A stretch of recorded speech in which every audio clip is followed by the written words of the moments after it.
Olá a todos, estamos aqui mais uma vez para abordarmos temas relacionados à filosofia e hoje eu vou falar sobre o tema como nasceram os médicos e a medicina e também vou falar sobre a questão da filosofia ser a mãe de todas as ciências.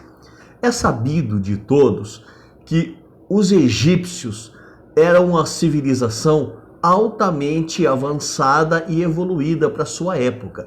Eles conseguiam dominar a questão matemática, eles conseguiam fazer construções enormes para a época, e inclusive para os dias de hoje, porque se nós formos ver as estruturas das pirâmides, nós veremos que é algo extraordinário até mesmo para o dia de hoje.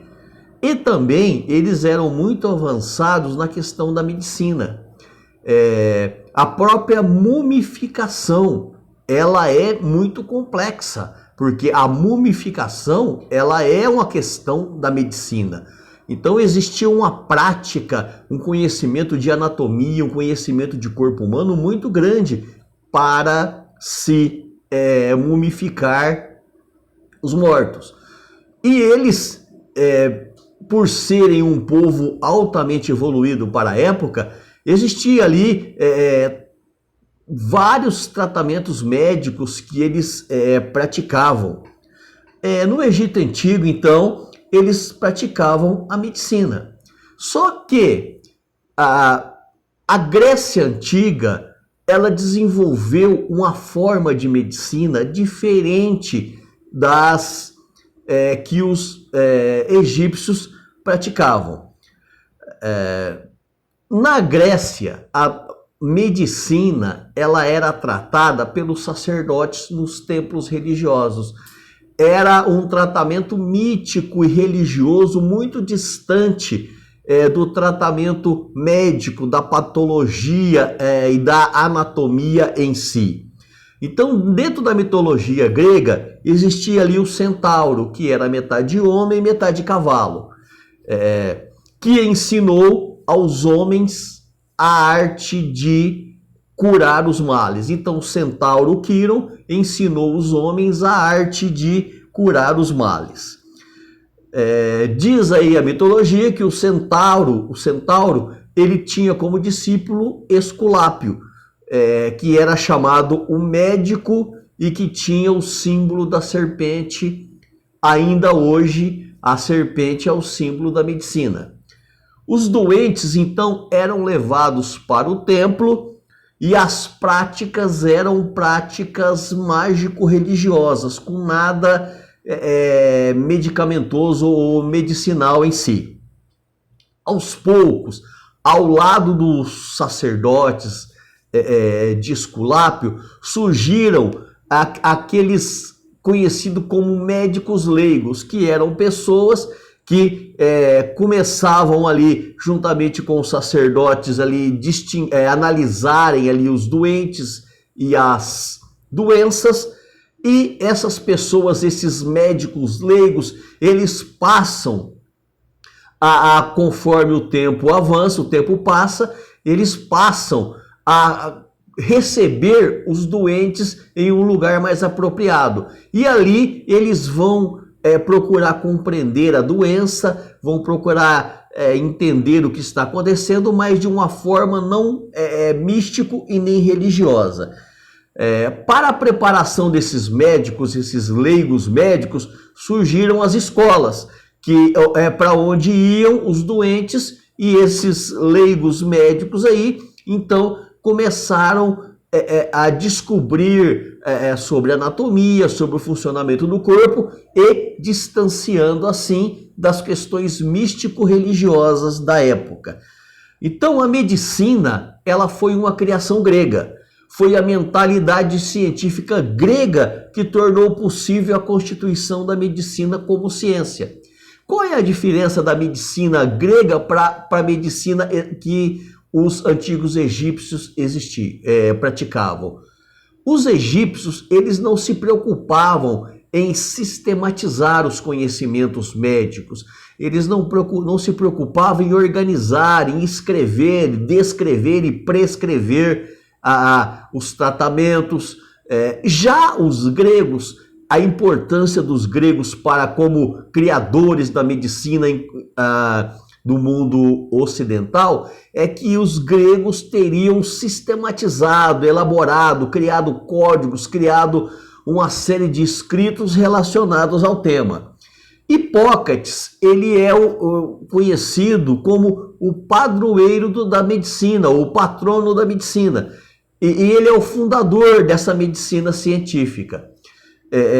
Tanto é que os médicos que saem das faculdades hoje, eles, antes de começarem ali a sua vida profissional, eles fazem o juramento de Hipócrates, que é um conjunto ético, conjunto de valores éticos que o médico deve ter no trato com seus pacientes.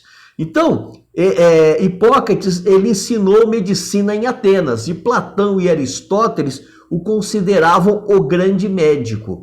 Ele criou um corpus de escritos, também conhecido como Corpus Hipocrático, que foi um tratado importante, um documento de caráter científico, diferente daquele conhecimento dos egípcios, que eles tinham conhecimento, mas eles não deram um caráter científico para a coisa, né? Então Hipócrates, ele condena as práticas místicas no tratamento das doenças. Olha só a importância de Hipócrates.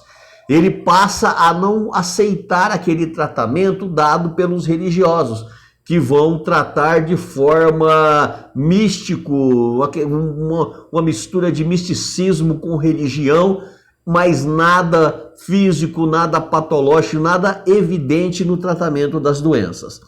E na época existia um grande mal, também conhecido como mal sagrado, que era a epilepsia, que era considerada um efeito sem causa, ou seja, não tinha uma causa natural. Então era entendida como algo metafísico ou uma intervenção divina.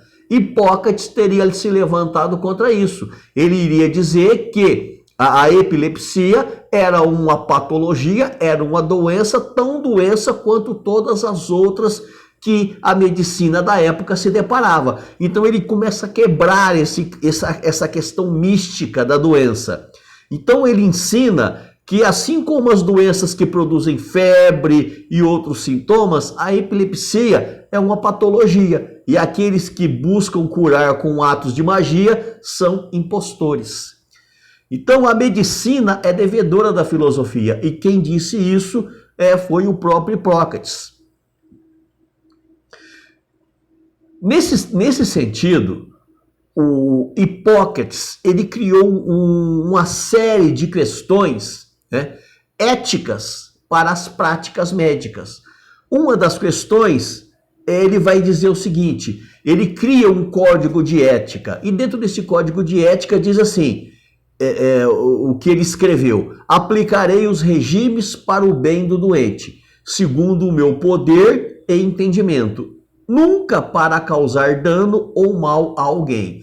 Então, de acordo com a conduta médica do médico, com a conduta ética do médico, ele tem que cuidar do paciente para o bem e não permitir e não usar sua prática para provocar ou promover o mal ao paciente. Ele continua com as suas diretrizes de condutas éticas do médico. Vai dizer o seguinte: a ninguém darei com prazer nem remédio mortal, nenhum conselho que induza a perda, ou seja, a morte. Do mesmo modo, não darei a nenhuma mulher uma substância abortiva, ou seja, o aborto era condenado, então o médico deveria dedicar o seu empenho a favor da vida, não induzir a morte. Conservarei imaculada minha vida e arte. Não praticarei talha mesmo sobre um calculoso, confirmado. Ou seja, ele não iria usar um procedimento médico que ele não dominasse.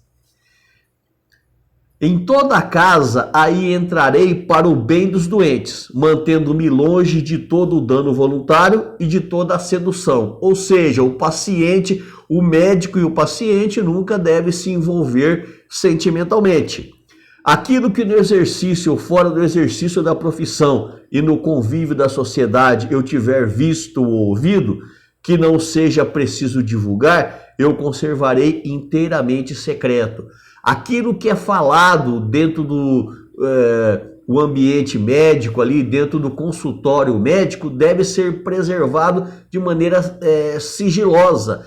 Aquela conversa entre médico e paciente, o que o médico ouve do paciente, deve ser guardado em segredo, porque só pertence ao médico e ao paciente. O médico não pode ouvir ali do paciente uma queixa de uma doença ou qualquer que seja ela e sair por aí divulgando, fulano tá com essa doença, fulano tá com aquela doença.